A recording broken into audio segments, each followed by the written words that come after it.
அனைவருக்கும் வணக்கம். தெய்வீக பலன்கள் சேனல் சார்பாக தங்களை அன்புடன் வரவேற்கிறோம். இன்று நம் காணொளியில் காண விரும்புவது மிகவும் சக்தி வாய்ந்த ஆன்மீக குறிப்புகள் பற்றி இந்த காணொளியில் பார்க்கலாம். வாருங்கள் காணொளிக்கு செல்லலாம். மறக்காமல் ஒரு சப்ஸ்கிரைப் செய்யவும்.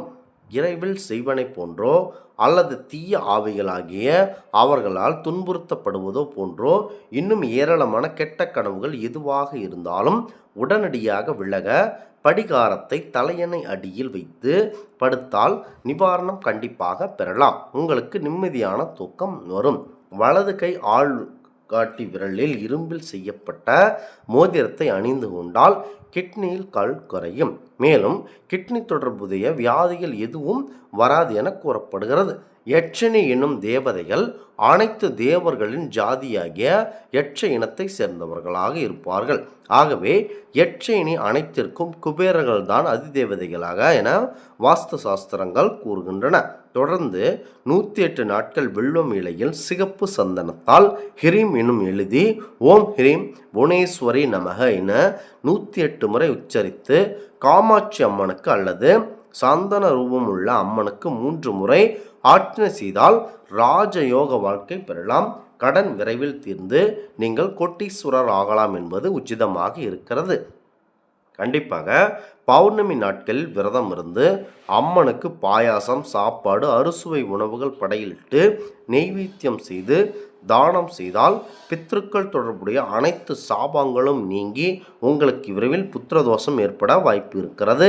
பித்ருக்களால் ஏற்படும் சாப மோச்சனம் பெறலாம். சதுர்த்தி திதி வரும் நாட்களில் விநாயகருக்கு செந்தூரம் திலகமிட்டு செந்தூரத்தாலேயே அர்ச்சனை செய்தால் காரிய தடைகள் விலகி நினைத்ததை அடையலாம் என கூறப்படுகிறது. முக்கியமாக வீடுகளில் நெய் மற்றும் உபயோகித்து தீபங்களை ஏற்றக்கூடாது. நெய்யுடன் சிறிதளவு நல்லெண்ணெய் கலந்து ஏற்றலாம். இது உச்சிதமாக இருக்கிறது. தாமரை திரியால் தீபம் ஏற்றினால் முன்ஜென்ம பாவம் விளங்கும் என குறிப்பிடப்படுகிறது. சுவாதி நட்சத்திரம் செவ்வாய்க்கிழமையில் துவங்கி தொடர்ச்சியாக 7 செவ்வாய்க்கிழமைகளில் உபவாசம் இருந்து பரம்பொருள் முருகப்பெருமானை வழிபட்டு வந்தால் சகல விதமான செவ்வாய் தோஷங்களும் நீங்கும் மற்றும் சர்வ எதிரிகள் உடல் வியாதிகள் நீங்கும். இரவில் ஒருவேளை மட்டும் சாப்பாடு வேண்டுமென பார்க்கப்படுகிறது. விஷாக நட்சத்திரம் புதன்கிழமைகளில் துவங்கி தொடர்ச்சியாக 7 புதன்கிழமைகளில் விரதம் இருந்து புதன் கிரகத்திற்கு அர்ச்சனை செய்து வழிபட்டால் புதன் கிரக தோஷம் நீங்கும் என பார்க்கப்படுகிறது. வியாபாரம் மற்றும் உத்தியோகத்தில் வெற்றி கிடைக்கும். அடுத்ததாக அனுசம் நட்சத்திரம் வியாழக்கிழமை தொடங்கி தொடர்ச்சியாக 7 வியாழக்கிழமைகள் விரதம் இருந்து குரு பகவானுக்கு அர்ச்சனை செய்து வழிபட்டால் குரு கிரக பேடைகள் நீங்கும். திருமணம், குடும்பம் மற்றும் கடன் பிரச்சனைகள் நீங்கும். திருவோண நட்சத்திரம் வெள்ளிக்கிழமை தொடங்கி தொடர்ச்சியாக 7 வெள்ளிக்கிழமைகள் விரதம் இருந்து சுக்கிர கிரகத்திற்கு அர்ச்சனை செய்து வழிபட்டால் சுக்கிர கிரக பிடைகள் நீங்கும்.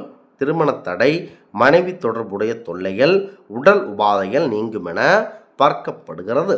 மூல நட்சத்திரம் சனிக்கிழமையில் தொடங்கி தொடர்ச்சியாக 7 சனிக்கிழமைகள் விரதம் இருந்து சனி பகவானுக்கு அர்ச்சனை செய்து வழிபட்டால் சனி கிரக தோஷமுடைய அதனால் ஏற்படும் தீமைகள், பீடைகள் நீங்கும்.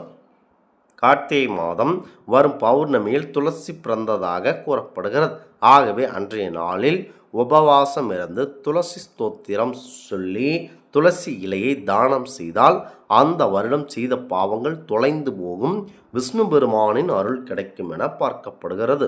ஓம் ஹ்ரீம் தேகி சௌபாக்கிய மரோக்கியம் தேகி மே பரமம் சுகம் ரூபம் தேகி ஜெயம் தேகி யோ தேகி தேகி ஹகி எனும் தினமும் 107 அதாவது 27 முறை ஜெபித்தால் சகல சோகமும் மற்றும் உங்களுடைய கஷ்டங்கள் நீங்கி சகல சுகமும் அடையலாம் என கூறப்படுகிறது.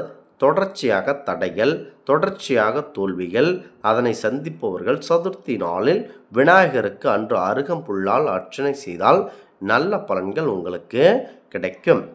சிலர் நித்திய தரிசித்தவான்களாக எதை செய்தாலும் உருப்படாமல் இருப்பவர்கள் கார்த்திகை நட்சத்திரம் திங்கட்கிழமை வரும் நாட்களில் சிவ பூஜை செய்தால் அவர்கள் தரித்திரம் நீங்கிய புதிய வாழ்க்கை பெறலாம். இது முக்கியமாகவே பார்க்கப்பட்டு வருகிறது. மஞ்சளும் மருதாணியும் கலந்து உள்ளங்கையில் பூசுவதால் கருச்சிதைவு ஏற்படாது. கை கால்களில் மஞ்சள் பூசுவதால் பெண்களுக்கு மலட்டுத்தன்மை வராது. குளிக்கும் பொழுது தாலி சரட்டில் மஞ்சள் பூசுவதால் கழுத்து மற்றும் மார்பு பகுதியில் மஞ்சள் பட்டு நோய் எதிர்ப்பு சக்தியை கொடுக்கும். மருதாணி மூளையில் செய்தால் திறனை மேம்படுத்தும். மருதாணி மூளையின் செயல்திறனை மேம்படுத்தும்.